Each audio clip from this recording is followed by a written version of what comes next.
Hi hello ನಮಸ್ಕಾರ welcome back to my YouTube channel. ನಾನು ನನ್ನ ಅಜ್ಜಿಯ ಜೊತೆ ಕಳೆದ ಕೆಲವು ನೆನಪುಗಳು ನಿಮಗಾಗಿ.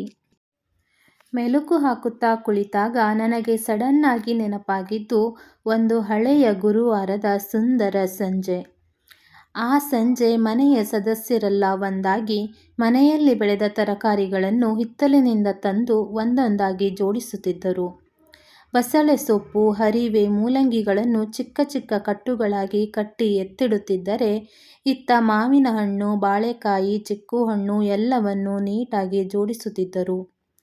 ಎಲ್ಲವನ್ನೂ ಜೋಡಿಸಿ ಮೂಟೆ ಮಾಡಿ ಇಡುವಷ್ಟರಲ್ಲಿ ರಾತ್ರಿ 8 ಗಂಟೆಯಾಗಿತ್ತು. ಮರುದಿನ ಎಂದರೆ ಶುಕ್ರವಾರ. ಬೈಂದೂರಿನ ನಮಗೆ ಅವತ್ತು ನಡೆಯುವ ಸಂತೆಯಂತೂ ಹಬ್ಬದಷ್ಟು ಖುಷಿ. ನಮ್ಮ ಅಜ್ಜಿ ಗಟ್ಟಿಗಿತ್ತಿ.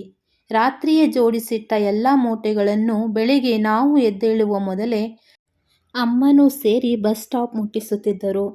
ಮುಂಜಾನೆಯೇ ಬರುವ ಆ ಬಸ್ನಲ್ಲಂತೂ ಎಲ್ಲರೂ ಸಂತೆಗೆ ಹೋಗುವವರೇ. ಅಂತೂ ಇಂತೂ ಸರ್ಕಸ್ ಮಾಡಿ ಅಮ್ಮನ ಸಹಾಯದಿಂದ ಎಲ್ಲ ಮೂಟೆಗಳನ್ನು ಬಸ್ಸಿಗೆ ಸೇರಿಸಿ ಅಜ್ಜಿಯು ಬಸ್ ಹತ್ತಿ ಬೈಂದೂರಿನತ್ತ ಪ್ರಯಾಣ ನಡೆಸುತ್ತಿದ್ದರು. ನಮಗಂತೂ ಶುಕ್ರವಾರ ಅಂದರೆ ಶಾಲೆಗೆ ಹೋಗುವ ಮನಸ್ಸಿಲ್ಲ. ಅಜ್ಜಿ ಸಂತೆಗೆ ಹೋಗಿದ್ದಾರೆ. ಅವರು ತರುವ ಸಂತೆ ತಿಂಡಿಗಳು, ಬುಗುರಿ ಹಣ್ಣು, ಕಲ್ಲಂಗಡಿ ಹಣ್ಣು ಇವುಗಳ ನೆನಪಲ್ಲೇ ಕೂತು ಕೂತು ಟೈಮ್ ಆದಾಗ ಓಡಿಕೊಂಡು ಶಾಲೆಗೆ ಹೋಗೋದು. ಶಾಲೆಯಿಂದ ಬರುವಾಗ ಅಂತೂ ಎಂದಿರದ ಗಡಿಬಿಡಿ. ಎಷ್ಟು ಬೇಗ ಮನೆಗೆ ಬರುತ್ತೇವೋ ಎನ್ನುವ ತವಕ. ಬಂದ ತಕ್ಷಣ ಬ್ಯಾಗ್ ಎಸೆದು ಕೈಕಾಲು ತೊಳೆಯದೆ ಅಜ್ಜಿ ಏನು ತಂದಿದ್ದಾರೆ ಎಂದು ಹುಡುಕುತ್ತಾ ಅಮ್ಮನನ್ನು ಕೇಳುವ ಆಸೆ. ಆದರೆ ನಮ್ಮ ಅಜ್ಜಿ ನಾವು ಬರುವ ಹೊತ್ತಿಗಾಗಲೇ ತಂದಿರುವ ಹಣ್ಣುಗಳನ್ನು ನಮಗೋಸ್ಕರನೇ ಎತ್ತಿಟ್ಟು ಕೈಗೆ ತಂದು ಕೊಡುತ್ತಿದ್ದ ಆ ಸಂಭ್ರಮ ಹೇಳತೀರದು. ಜೊತೆಗೆ ಸಂತೆಯಲ್ಲಾದ ವಿಚಾರಗಳನ್ನೆಲ್ಲ ಹೇಳುತ್ತಾ, ಎಷ್ಟೋ ದುಡ್ಡಿಗೆ ಯಾವ ತರಕಾರಿ ಮಾರಿದರು ಎಲ್ಲವನ್ನೂ ವಿವರಿಸುತ್ತಾ ಸಂತೆಯಲ್ಲಿ ತಂದ ತಿಂಡಿಗಳನ್ನು ಪ್ಲೇಟಲ್ಲಿ ಹಾಕಿ ತಂದುಕೊಡುತ್ತಿರುವಾಗ ನಮಗಾಗುವ ಖುಷಿ ಹೇಳತೀರದು.